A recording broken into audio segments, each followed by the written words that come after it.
नमस्कार, मैं हूँ उत्तम मुखर्जी, आपका म्यूजिक इंस्ट्रक्टर। आज हम बात करने जा रहे हैं झप ताल, रूपक ताल और धमार ताल के विषय में। झप ताल ये 10 मात्राओं की ताल होती है। इसमें 4 विभाग होते हैं। पहले विभाग में 2 मात्राएं, दूसरे विभाग में 3 मात्राएं और तीसरे विभाग में 2 मात्राएं और चौथे विभाग में फिर से 3 मात्राएं होती हैं। मतलब 2-3-2-3 से झप ताल को दर्शाया जा सकता है। इसको याद रखने का आसान तरीका है 2-3-2-3। पहले विभाग में 2 मात्रा, दूसरे विभाग में 3 मात्रा और तीसरे विभाग में फिर 2 मात्रा और चौथे विभाग में फिर 3 मात्रा। ये आपके झप ताल की है। पहली मात्रा पर सम होता है जिसे हम क्रॉस से दर्शाते हैं।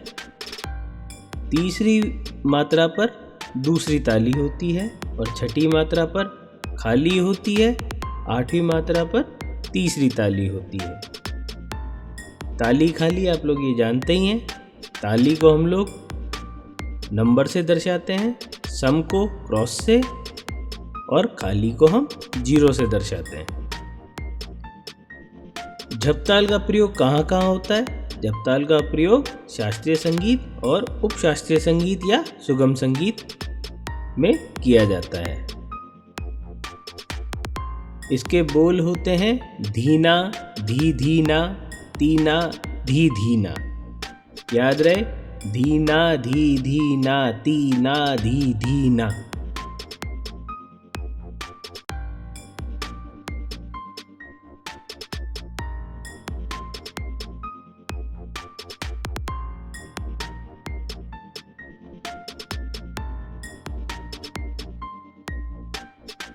उसके बाद हम बात करेंगे आज रूपक ताल के विषय में।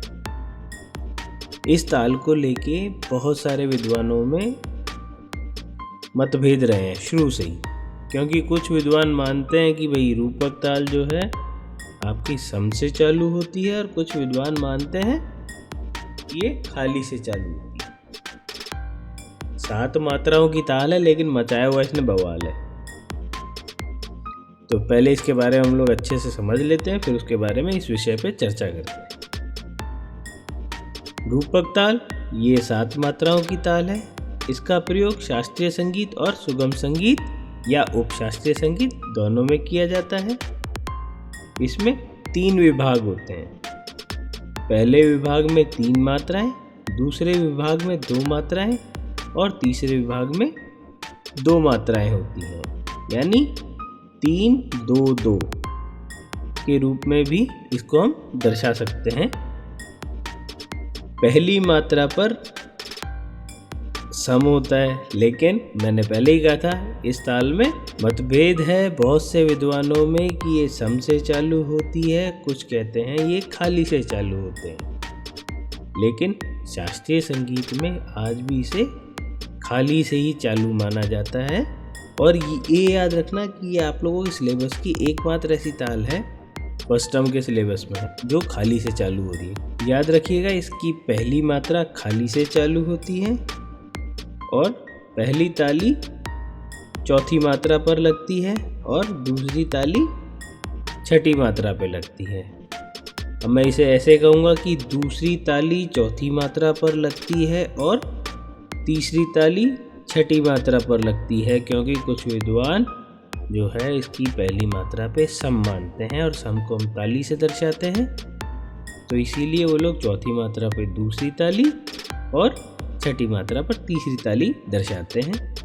इस ताल के बोल हैं ती तीना धीना धीना। ती जो बोल है तबले का, इसमें बाएं का कोई प्रयोग नहीं होगा, सिर्फ दाएं से बजेगा। मतलब ये खाली से ही स्टार्ट होती है। कुछ लोग पहली मात्रा में ताली बजाकर सम दिखाने के पक्ष में रहते हैं, क्योंकि हर ताल की पहली मात्रा पर सम होता है और उसी पर ताली बजाई जाती है। तो इसीलिए कुछ विद्वान ये भी मानते हैं कि इस पे भी ताली यानी सम पे स्टार्ट होनी चाहिए। इसके बाद हम बात करेंगे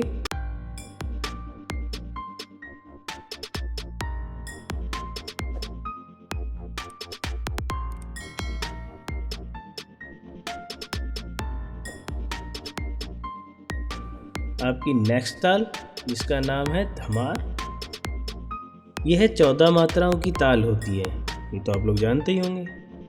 ये 14 मात्राओं की ताल है। इसके 4 विभाग होते हैं, ये भी आपको पता है।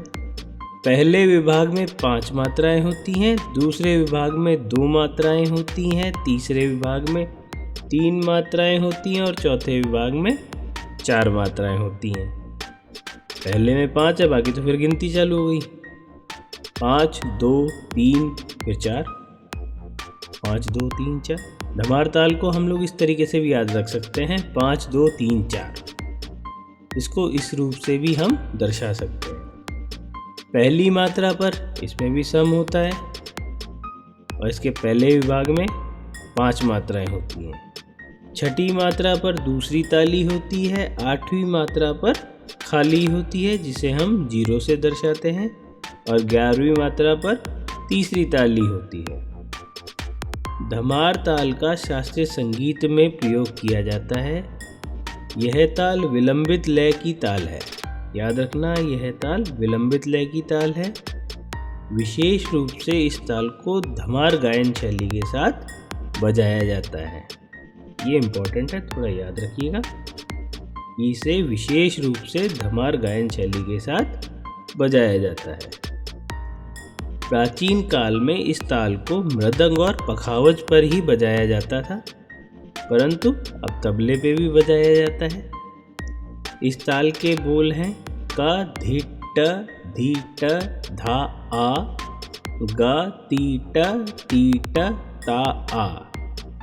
पहले विभाग की 5 मात्रा है का धी ट धी ट, दूसरा विभाग धा आ, तीसरा विभाग ग ती ट, चौथा विभाग ती ट ता आ।